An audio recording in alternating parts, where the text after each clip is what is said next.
This chart right here has shaped the way NFL teams make trades and value players over the last 30 years. On draft day, every single team has some variation of this chart inside their war room. The original one was created in the 90s by a guy named Jimmy Johnson. Yes, that Jimmy Johnson. His intention was to assign numerical values to each draft pick as a way to evaluate potential trades. How did he got these numbers?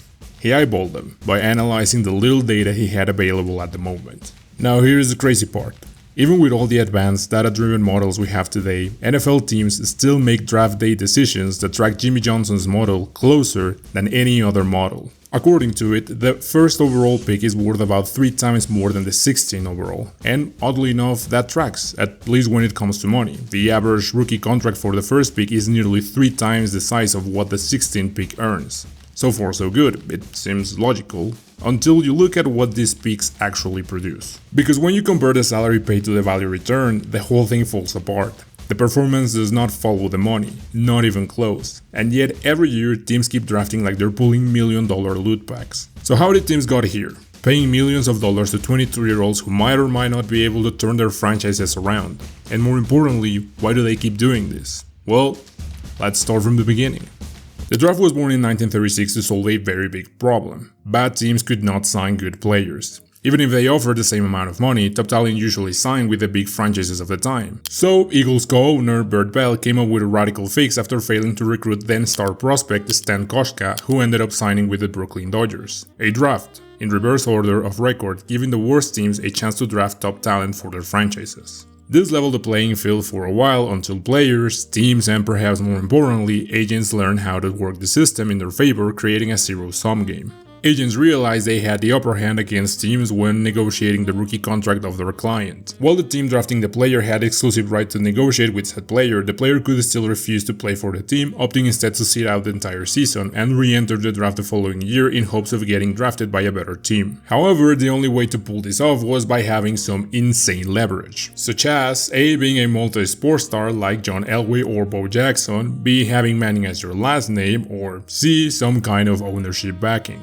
Without this leverage, you would simply lose a year of your career, wouldn't get paid, and you could even go undrafted the next year. Teams were also put in a weird spot. Failing to come to an agreement meant that you just had thrown one of the most valuable assets you had as a team to the trash. So teams gave in to the demands of the agents because the cost of a holdout felt higher than the cost of overpaying. This led to an unsustainable model where rookies were making more than Pro Bowl veterans and teams were paralyzed by the fear of drafting a bust after signing a multi-million-dollar contract. The whole system eventually crashed, after some truly outrageous rookie contracts were signed during the 2000s. However, there was one contract in particular that was so bad that it served as one of the main catalysts for the future reform. The contract in question was the one awarded to QB Jamarcus Russell in 2007 after getting drafted first overall. 6 years, $61 million with $32 million guaranteed, only for him to become one of the biggest busts in NFL history, playing only 31 games and throwing 18 touchdowns and 23 interceptions.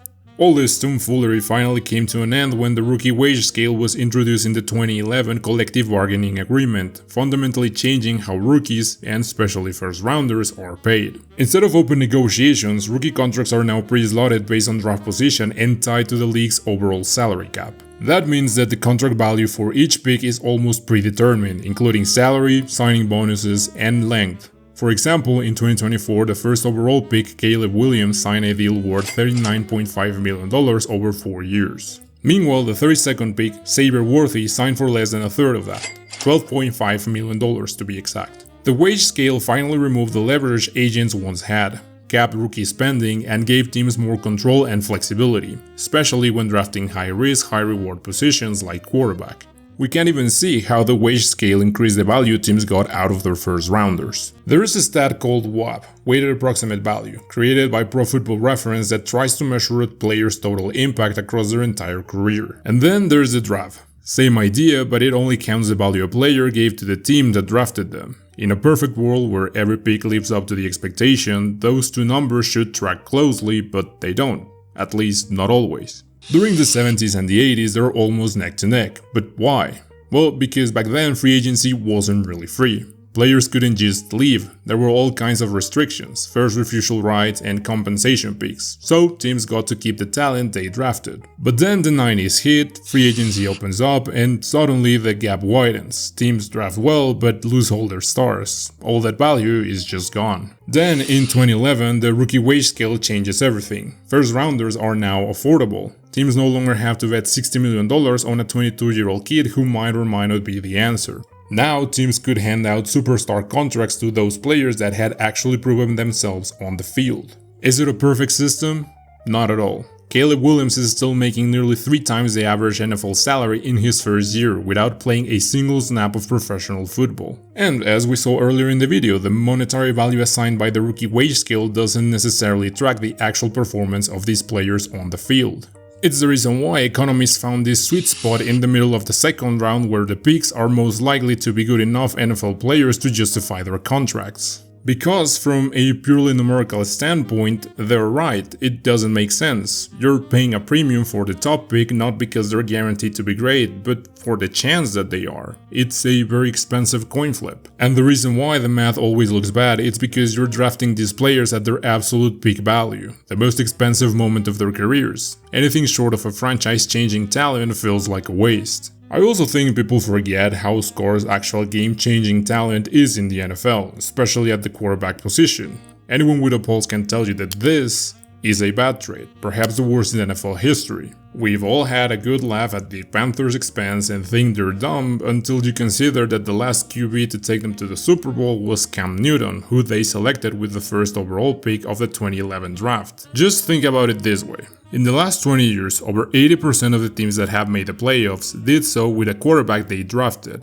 Moreover, in 59 Super Bowl editions, only 16 teams have been able to win it without a QB that they drafted. Sure, Tom Brady left and won with the Bucs, but let's be honest, this is Tom Brady we're talking about. He's the exception, not the rule. The Vikings signed Kirk Cousins back in 2018 on a fully guaranteed 3-year contract worth $84 million. He then inked a 2-year $66 million deal that ran through 2022 before signing a 1-year $35 million extension through 2023. 6 years and $185 million later, Kirk Cousins and the Vikings had one playoff win to show for. The reality is that if you want a franchise quarterback, you better draft him. That's why teams trade up. That's why they gamble, because the first round, as risky as it is the best shot you got.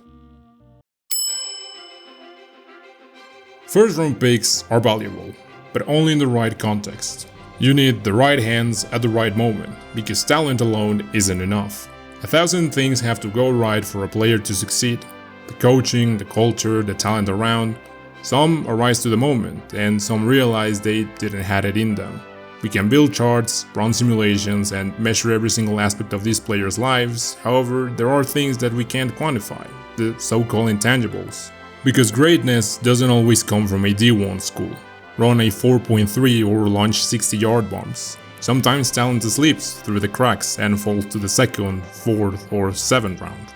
At the end of the day, in this sport, the greatest of all time was drafted with the 199 pick. As always, thanks so much for watching, and I'll see you in the next one.